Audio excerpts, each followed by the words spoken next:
thing that's sort of been bugging on my mind. Still sane, Exile?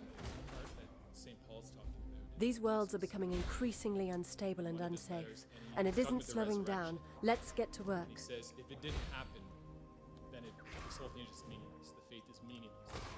Like for him, there had to be that embodiment of that historical person or event in that case. Well, the best answer I have to that at the moment is that I'm really happy that I'm not at that point yet in this lecture series. You know, because there's a crucial issue there, and I don't know exactly what to make of it.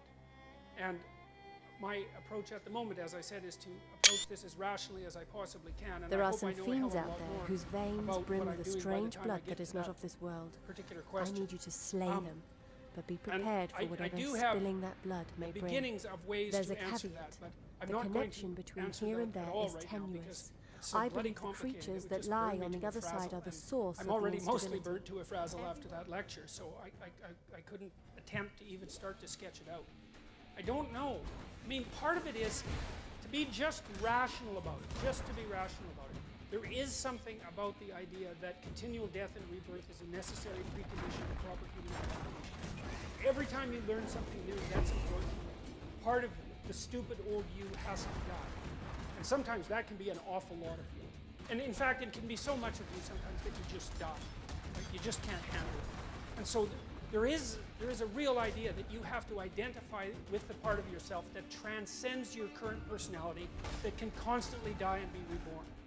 Now, then I could say, well, that means that all of this is psychological and symbolic. And that's the simplest answer. But I'm not satisfied with that answer, even though I think it's coherent and complete.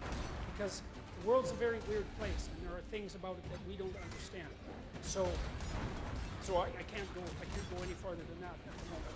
So, yeah.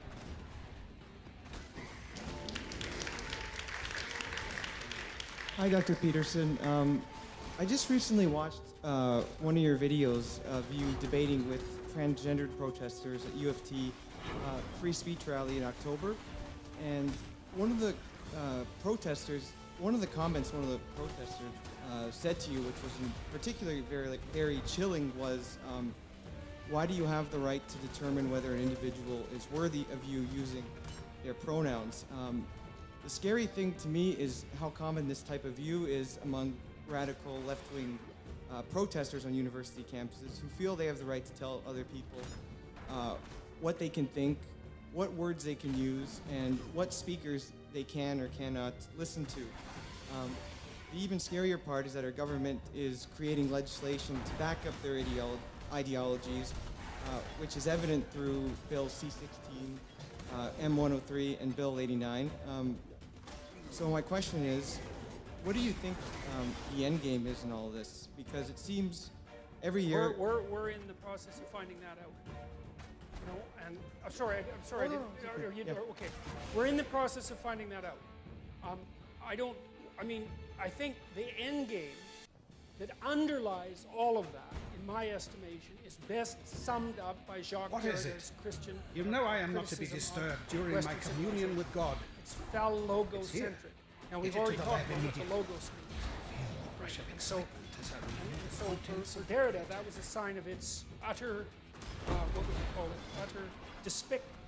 The utterly despicable, dominant nature of Western culture. Well, that's what animates the postmodernists. Now, they may not know that because an ideology gets fragmented across its adherents, and then it only acts as the coherent ideology when all those adherents come together in a mob. And then you see the animating spirit. So, I think that there's a battle going on that's exactly at the level that Derrida described, and that's a theological battle with a philosophical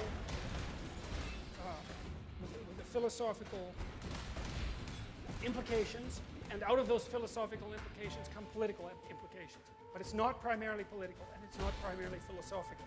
It's deeper than that. And the postmodernists are out. Their criticism was designed to be fundamental. And it also emerged out of Marxism. And let's not forget that the Marxist criticism was not only fundamental, but just about resulted in the nuclear annihilation of the world. These are not trivial issues. and we're back in the same insane boat. And so, what do I think should be done about that? Well, I've thought about that way before any of this happened. And I think that what we should do about it is we should tell the truth. Because there isn't anything more powerful than that. And that's the right theological answer. Because the spoken truth brings good into being. Well, that's the phallogocentric idea. And I'm trying to revisit that to explain to people what it means and to see if they think that's a good idea. I mean, that's what we have to figure out. Is that an idea worth adhering to or not? The alternative is see, for the postmodernists, the world is that landscape of pyramids that I described. But there's no transcendent vision that's over above that. And all of those pyramids are equally valid, and it's a war of everyone against everyone. It's like the nightmare of Hobbes, Thomas Hobbes, except that it's not individuals, it's groups. And everyone's a group. You're a group. You're whatever your group is. It's like, that's death, as far as I'm concerned. It's utterly reprehensible. I'm not up to that just yet. And we better sort it out, because if we don't sort it out, we are bloody well going to pay for it. So, Thank you.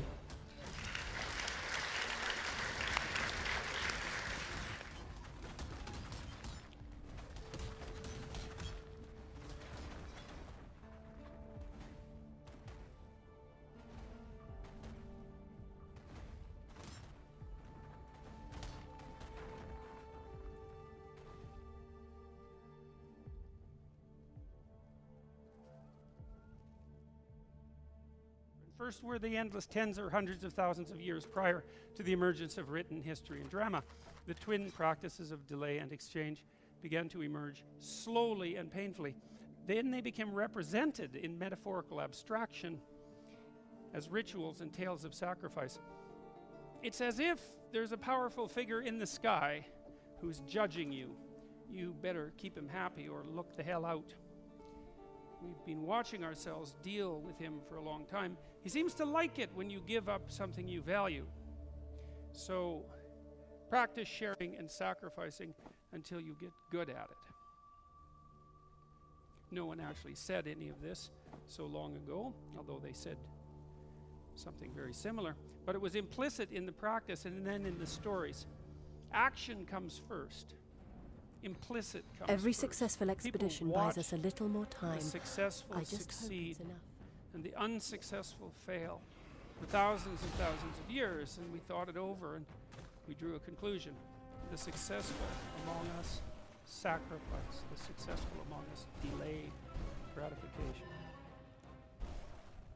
He wasn't a The pious successful man. among us bargain He for the certainly future. had a gambling problem. And then a great But idea he begins didn't to deserve emerge end up like this. in ever more I feel articulated somebody form. should say something. That as we idea is cover the his point of a tomb. long and But profound nobody story. does. It's the moral of the story.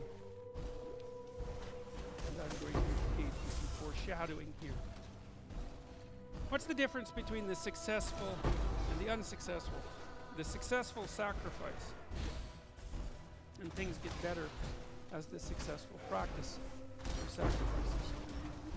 The question becomes increasingly precise and simultaneously broader. What is the greatest possible sacrifice for the greatest possible good? You know, if you push a question in a direction, perhaps there comes a time when you can't formulate it any more precisely and broadly, and that's the point at which the question, in some sense, and perhaps even the answer, the question becomes archetypal. That would only slow me becomes down. archetypal because it can't be bested. And this is like an ultimate question in some sense. How are you going to ask a more broad-based question than that?